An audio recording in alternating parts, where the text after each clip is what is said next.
이준일 교수님, 질문 드릴게요.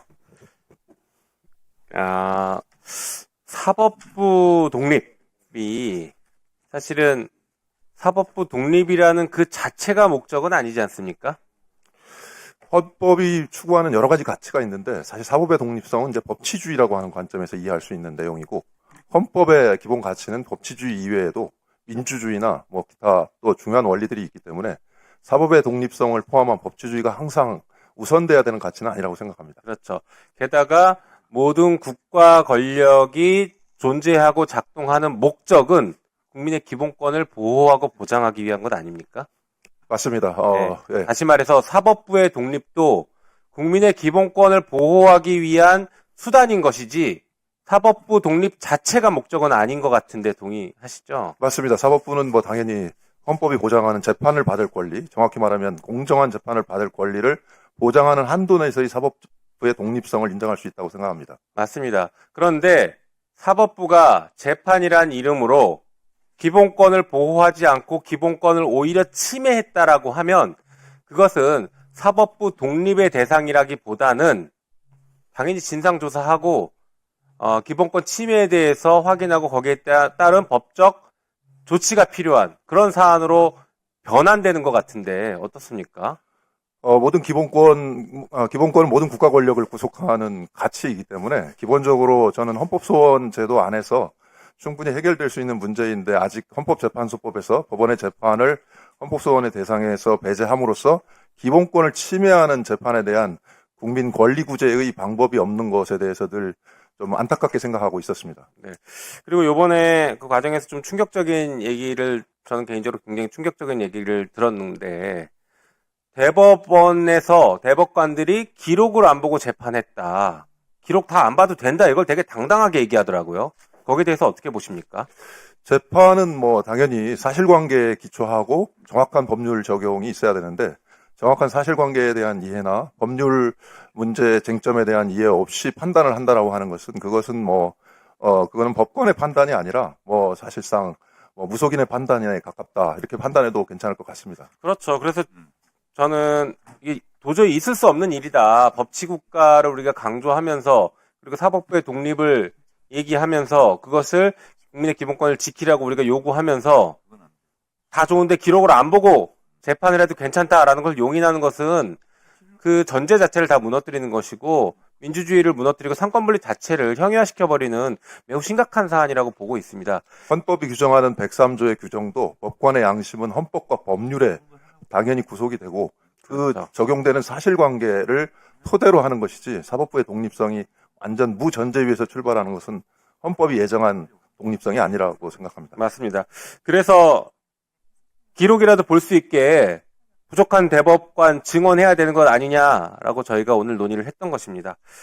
한편으로 오늘 보셔서 아시겠지만 지금 그 증인들이 다 안 나왔어요. 자, 법원에서 재판을 할 때 피고인이나 증인을 소환하면 우리 국민들 다 나갑니다. 나가는 이유가 법에 있기 때문이에요. 법의 의무를 규정했기 때문입니다. 맞지 않습니까? 맞습니다. 네. 마찬가지로 그러면 오늘 이 자리에도 국회법과 국회증감법에 출석 의무가 있는 증인으로 소환됐으면 당연히 나와야 되는데 그것을 거부하는 거, 이거 위법이라고 봐야 되는 거 아닙니까? 네, 그렇게 생각하고요. 법치주의라고 하는 것이 신분 고하에 관계없이 법의 지배를 받는 것인데, 특히 법을 해석하고 적용해야 되는 대법관 혹은 대법원장께서 이렇게 법적 규정을 무시하는 태도는 옳지 않다고 생각합니다. 네. 그래서 지금 청문회 자체가 어떻게 보면 이제 반쪽짜리 청문회가 된 것 같긴 한데, 방금 교수님께서 지적해 주신 것처럼 이번 법원 판결의 문제점과 지금 태도, 법원의 태도들은 계속 저희가 지적을 해야 될 것 같습니다.